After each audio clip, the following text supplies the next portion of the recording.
I'm no expert, so if you guys have any knowledge that you'd like to share with the group, that'd be great so we could all learn, okay? First, I was going to just describe some of the different habitat zones that converge here in this alluvial canyon in Hahamongna, and discuss some of the different plants that we can find in the habitat zones, some of their history, and a little bit of their usage. So just keep in mind that a lot of these plants have many uses, you know, and we're just going to go over a few of them, and these are definitely not, you know, all of the plants that we can find here. So it's just kind of, you know, a little bit, and if you got something to share, that would be great. And then maybe we could take, if we have a little bit of time, just take a little look around in this little like 20-foot radius, because we actually have a really good convergence of like, you know, a lot of diverse habitat where we are right here. So I like to start off with the riparian habitat, and riparian means like a stream zone habitat, and you can kind of see the pictures here. If you guys want to pick them up and like pass them around, I don't know, do whatever you want. I'll just share a few plants that we can find here in the riparian area, which is basically what you'll find in like canyons. You know, you go into the mountain canyons, and you know, where it's like wet and where there's, you know, river kind of habitat. That's these, you know, this is what we're talking about. Now this is a plant that I really like. It's called what is this one? Sorry, mugwort. I'm a little nervous. A lot of people. Anyways, I didn't expect this many this early in the morning, so it's great. But this is mugwort, and you know, if you guys would like to smell it and stuff, that's why I got, you know, just a few examples. And you know, you can find this growing near streams. There's actually some growing right up here. And mugwort, traditionally, for indigenous peoples who have lived here, you know, for thousands of years, was used, just some of the basic uses were, it's really good for helping you sleep and helping you relax. This was a sleep aid. You could put some of this under your pillow. It smells real good, so if you guys want to grab some and smell it, go ahead. You can put some under your pillow, and it smells real good, and it just kind of relaxes you and helps you kind of just float off to sleep. Another great use for mugwort that you can use is that when it's dry, it makes a real good tinder for starting fires, because here in California, just like in all of North America, traditionally you start it with the hand drill or with the bow drill. So mugwort makes excellent tinder for starting fires. And yeah, so just pass that around, take a smell of it. I love that plant. And oh yeah, by the way, just a little bit of history, because we're going to go into a little bit of history of these plants. I don't know if all of you know this, but this land, Hahamongna, is the site of the largest Tongva village in the Arroyo Seco.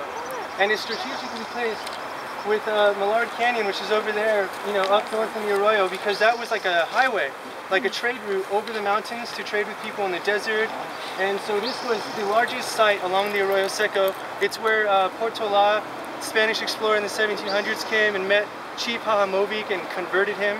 Who knows, really, you know, probably just threw some water on him. He didn't know what was up, but, you know. So it's a very historical place. So when we talk about using these plants in a traditional way, you can be sure that you know, a lot of this habitat right here has been used for thousands of years in this way. Another plant which you guys, I'm sure, have seen, which you can find in riparian zones, is mule fat. And mule fat, I think it smells good. Someone said it was stinky today, but I think it smells nice, so we can pass this one around. And mule fat, and mule fat is called mule fat because when the miners used to come up here in the gold rush, they would come up here and they'd spend weeks up in these canyons. You can still find their rusted, you know, tools and stuff up there when you go hiking. And this is what they would feed, or their mules would literally get fattened on. So this is what their mules would eat. Now mule fat also is very important for starting fires, because if you see some mule fat growing, like there's some right there, it's that tall plant that's kind of sticking out straight and it has these same flowers on it. It's very straight. So mule fat is actually starting fires traditionally in California in the past. Obviously it was wider, but that's what you use the drill for. So when you start fires, this was traditionally a really good drill, and you could have tinder with the, you know, with the, what's that called? Mugwort, that's right, thank you. Nervous. Anyways, and so this is really good for, you know, starting fires. Obviously there's probably a lot of uses for this, so if anyone wants to smell this and take a look at it, that's some of the stuff you can find in like a riparian kind of zone. And if someone could just kind of place that next to the picture when you're done, you know. And so, you know, in the picture they have, in the riparian zones, we have pictures of alder trees. If you go into these canyons, like in the Northern Arroyo or like in Millard Canyon and stuff, which is like closed now, the canyons are very shaded. That's That's the alder trees, the white alder. They grow real tall down there in the water, and that's what shades those canyons for you. Now this other picture is of the kind of like wetland habitat, which you can see, you know, all this water and stuff kind of forms a wetland habitat over here. And I also have mule fat for here because we see it growing, and this is actually a better example of how you can picture a drill being made from this. You can, you know, use that to you know, create friction to start a fire. So this is mule fat, which also we can find growing in this sort of wetland region down here. And I'm sure that, you know, when you guys talk with like whatever bird people, they can tell you what birds are down there. And this is kind of a bad example because a lot of these arroyo willows down here, which we're trying to save, they don't have too much leaves on them. It's springtime, so they're just starting to get leaves. But arroyo willow, well, first of all, it traditionally was used as a pain reliever because I don't know if you know, but aspirin, I'm no, you know, scientist, but I think it's called someone if you know. There you go. All right, that's what it's called. That is derived from willow. So this could be chewed or something. I've used it like on runs before. You know, if you get some pain, you could chew some of this, you could use the bark, and this actually has natural sort of like aspirin in it. Another way that willow relates to making fire traditionally in California is that the hearth was made of willow. So with just like 3 plants that, you know, I've shown you right now, I don't know if you want to see this, it's kind of a bad example, but here, just take a look. Can you stick this in the ground in the root? I don't know. Yeah, I will. Can you? Really? I've done research on it in here. It does. It grows like a... Really? It grows. You have to keep cutting it. We actually grow so fast it outkill. Well, you know, that would make sense because from what I've heard, the county since like the 1980s or probably before have clear cut all of these native willows down here, and that's just kind of the normal way of doing things, and we can see that they've grown back. That's not to say that they should keep doing that, but obviously that makes sense what you guys are saying, that I guess it is, you know, a pretty resilient plant. So it's a pain reliever, and the hearth was made of willow. So you could just take some of that mugwort is tinder. You could take some of the what's it called? The mule fat as the stick, and you can make a hearth of willow. You know, take a knife, make a little V in there, and you can make yourself a fire. So that's traditionally how it was done. Now, I couldn't really grab an example of an alluvial canyon because we're in one. So an alluvial canyon is the canyon region where, you know, the streams and stuff empty out from the mountains, and they're very rare in Southern California now, as you all know, because most of them have been destroyed. But it's sort of this convergence of like these habitat, all these different habitat zones that we're covering. The chaparral, the wetlands, you know, the oak woodland, all of these habitat zones converge here, and so it's very rich in biodiversity and wildlife and habitat and all this sort of stuff. So we're in it. This is an alluvial canyon. This is it. It's beautiful. A lot of plants. So I'm going to go over to the chaparral.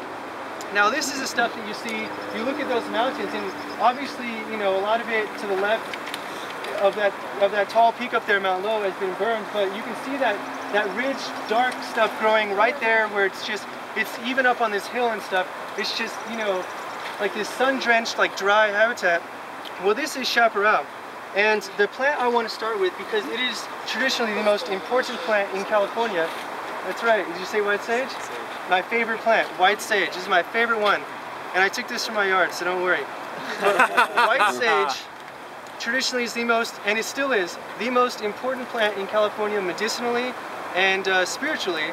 So some of the basic uses of white sage, one way I use it every day is you put a leaf in cool water. They've been doing this for thousands of years here in California, and that it will prevent toxicity from medicines you're taking. It'll enhance the medicines you're already taking. It'll boost your immune system. It makes you calm. Traditionally, they say it makes you calm, rational. It's just super good for you, and this was the base for all medicinal preparations in California, and it still is, you know, Chumash medicine and stuff. This is white sage. Also, spiritually, this was smudged. You know, they burn it, and I have a hawk feather for that reason, because you put it in like an abalone shell, and they would smudge you. They still do this in California. The Tongva, the Chumash people, in their native, you know, indigenous religion here, you smudge the smoke, and it would purify you. Kind of like, I don't know if I went to Catholic school. Well, you know, before you go into church, you dip your hand in the holy water and you bless yourself. It's the same thing. If you're doing something important, you kind of wash yourself to like purify with the white sage, with the smoke. And you know, you could hide your scent. I mean, there's so many uses, we can never go through them all. So, you know, you could, they would use this as shampoo, you would purify yourself with the smoke, and it sends your prayers to heaven. So I really want to pass this around because it smells great. I love the white sage. Now, another plant. I do want to just mention that we probably need to. All right. Well, I'll go through them real quick then. We got started kind of late. Oh, of course. This is black sage. This also grows around here, and this is a really good pain reliever as well. So it has these real pretty flowers that it's starting to make right now. This grows in the chaparral. This is a very common one, coastal sage, and this has numerous uses. It was very common for women would use this plant a lot. And this is a very good plant, California buckwheat. Now these seeds are a very good source of food. You can eat them just as they are. They taste kind of like sawdust. But it's very good. You can mix them up like 50% with this and 50% flour and make biscuits and stuff. It's a real good food plant. I have laurel sumac, which, you know, we have these big bushes. They can grow even into trees. And this you can burn and it keeps away bugs and stuff at your campsite.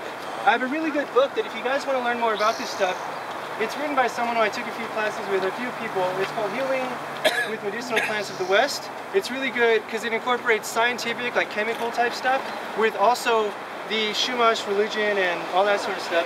And the last habitat zone that we're going to cover today, which you guys just came from, is the beautiful oak woodlands. All of those oaks over there are coast live oak.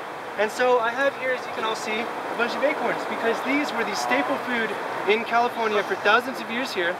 And so we were a very rich region because the people didn't farm because they didn't have to. They had so much food that they could just tend the wild, you know, because the people they knew who grew corn and stuff were in the desert and they were starving. So the oak woodlands were very important for that reason, and they're obviously very beautiful. And in oak woodlands you can find toyon, California holly, a lot of different names for it. This is what Hollywood was named after.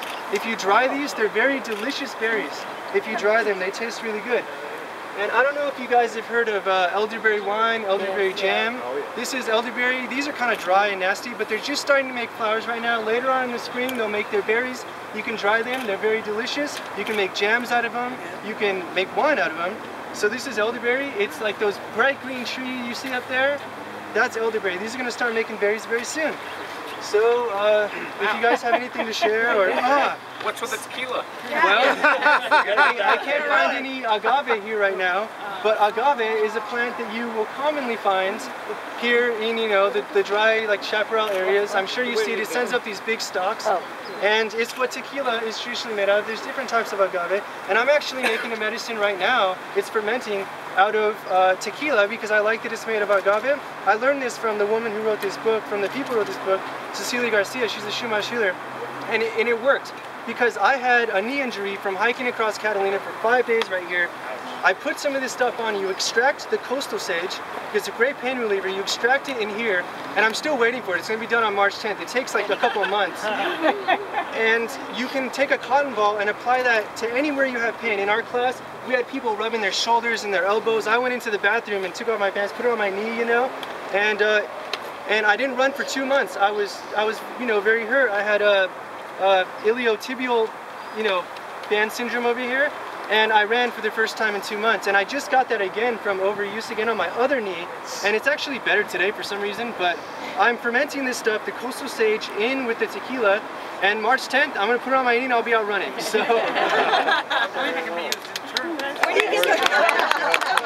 actually no, you don't want to drink it. You know what? You said you are no expert. Yeah. You sound like an expert. I'm a Californian. You learned a lot. Thank you so much. Thank you.